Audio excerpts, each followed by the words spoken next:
ಆಮೇಲಿಂದ ನಾನು ಒಂದು ತೀರ್ಮಾನಕ್ಕೆ ಬಂದೆ, ನಿಮ್ಮೆಲ್ಲರ ಆಶೀರ್ವಾದದಿಂದ ಮುಂದಿನ ಸತಿ ಅವ್ರ ಗೆದ್ದು ಕಾಂಗ್ರೆಸ್ ಪಕ್ಷ ಅಧಿಕಾರಕ್ಕೆ ಬಂದೇ ಬರುತ್ತೆ, ಅವರು ಕೇಂದ್ರ ಸರ್ಕಾರದ ಮಂತ್ರಿ ಆದೇ ಆಗ್ತಾರೆ.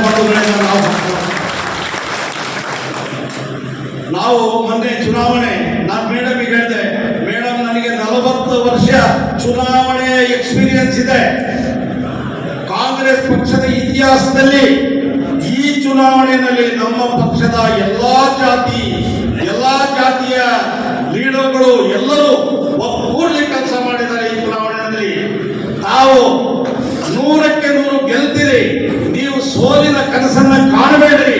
ಕನಿಷ್ಠ ಪಕ್ಷ 50,000 ಲೀಡು ನಾವು ಗೆಸ್ ಮಾಡಿದ್ದೇವೆ, ಇದರ ಮೇಲೆ 1.5 ಲಕ್ಷ ಹೋದ್ರೂ ಆಶ್ಚರ್ಯ ಇಲ್ಲ ಅಂತ ನಾನು ಮೇಡಮ್ ಅವರಿಗೆ ಹೇಳಿದೆ.